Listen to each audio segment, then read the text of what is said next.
Welcome back to the show that keeps on giving. I'm joined by Aaron Mosier and Christian Binder to preview the upcoming baseball season. Guys, what early impressions have you taken away from spring training thus far? Well, I got to start with the dire state of the Minnesota Twins. They were the team that I picked to win the Central Division like they did last year in Game 163, and they have lost Joe Nathan, their star closer, for the season. The staple of the bullpen for many seasons. Absolutely. You can't replace a 2.0 ERA and 40 saves that easily. They're going to look at Matt Guerrier, but he's not Joe Nathan. Christian, I agree with you, but let's look at it a little bit more broadly. When you look at spring training, you have to look at team chemistry. It's not about stats, because honestly, pitchers pitch, 2-3 innings?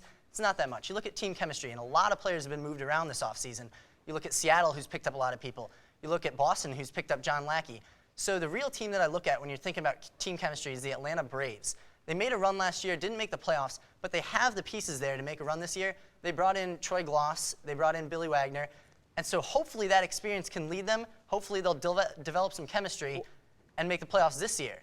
You're talking about experience. These guys are over the hill. Billy Wagner's had surgery. Troy Gloss is getting up there. He's not going to lead them to the playoffs. And so, I don't know if Billy Wagner's going to be the best saver, but it's much more, does he bring the clubhouse together? Does he make the team mesh in a way that they didn't last year to bring them to the playoffs this year? Well, if there's one guy for the Braves that I'm looking at that's going to help the chemistry, it's Jason Hayward, this young kid that they want to bring up and be the new star of that team. Because Chipper Jones, he's over the hill, he's done. You're right. Okay, I would agree with you there. All right, guys, you're talking about the success of some teams. Who do you think is going to surprise people out there this year? It's got to be the Seattle Mariners. Clearly, Aaron, you mentioned it. They brought in Cliff Lee. They brought in Sean Figgins from the same division. Took him away from the people who have won the division. Christian, the Seattle Mariners are not a surprise team. We know they brought in all this talent. We know they're going to be the best team in the West this year. That's not a surprise team. When you look at surprise teams, talk about the Arizona Diamondbacks. Coming from the bottom of the West, nobody else in the West really made any moves this year. You look at their top three pitchers, you get Herron, Webb, and Jackson. That's a great three-man rotation. What about Lincecum and Kane in San Francisco? I don't care. They didn't make any big moves this offseason in San Francisco. They got Mark DeRosa. I don't think that's big enough. I think the Arizona Diamondbacks, you look at the hitting of Mark Reynolds and the hitting of Justin Upton, I really believe that they're going to make a run. They're going to be the surprise team this year. All right, guys, if these teams don't do well, their managers might be on the hot seat. Who do you think could be the first manager out? I'm going to throw two names at you. One is going to be really a shot in the dark here. Don Wakamatsu, Seattle Mariners. We talked about how great they are, about all the talent they picked up. In the past couple of years, since Lou Piniella left in 2002, the Mariners have gone through 5 different managers, each lasting an average of 1.5 seasons. This is currently Wakamatsu's 2nd season. So I could see if the Mariners start to fall apart after getting all these pieces in, if they don't play well early, he could be feeling the heat there in Seattle. I would not be surprised at all if Wakamatsu got the hook, because you're right. They have to win. When you get that much talent, you have to win. You can't just throw that away. I'm going to go with the guy who you mentioned, Lou Piniella, the Chicago Cubs.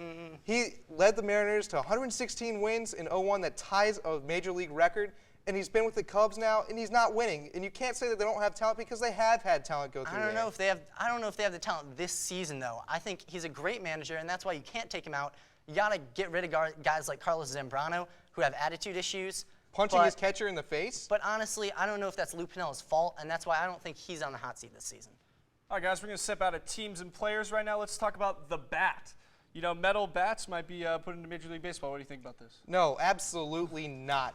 Wood bats are what define Major League Baseball. The Louisville Slugger, the first thing you think about when you think about batting. Louisville Slugger, it's history. They make a metal bat now, by the way, Louisville Slugger. Christian, come on. How can you not go with the metal bats? While you, Paul Bunyan, you and your beard are off chopping down a tree in the woods somewhere, playing with trees, I'm going to go with the metal bat. This is the future.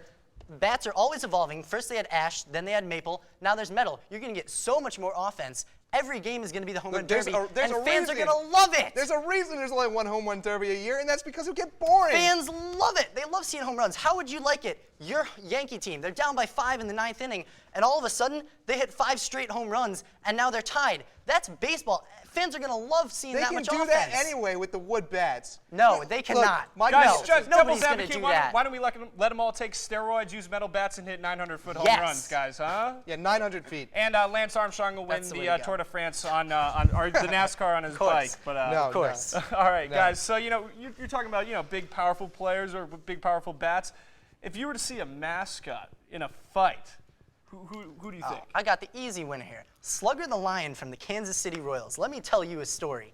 He is now the entire Royals organization is being fined for $25,000 because their mascot almost blinded someone with a hot dog. A hot dog. Now, if you see him in a fight, that was by accident when he almost blinded this man with a hot dog, by the way. You see him in a fight, he's going to clearly win. No, because the answer is clearly the rally monkey from the LA Angels. No. Wait, it's got like a thumbs. foot tall. It's got thumbs. I can give it weapons. People wear the rally monkey on their heads. He's a nice guy. Come on. You No, can't no. pick the rally monkey. He's got Just thumbs. rallying for awesomeness. He's not a hater. He's a lover. I'm going to throw the Exactly. monkey at you, and it's Come on. just gonna, Slugger the Lion's going to throw a Look hot how dog sad at it a rally looked when he monkey. got fired in the No. Sports Center commercial. No, it it- was so innocent. I'm going to give it a tranquilizer gun, and it's going to shoot the lion in That's the a face. joke. That's a joke. Come No. on. Slugger the Lion all day. Thumbs. Well, on that note, guys, I'm being told we have to take a quick commercial break, but stay tuned because when we get back, I'll be joined by Tom Waterman and Billy O'Riordan to talk MMA and boxing. Don't go anywhere.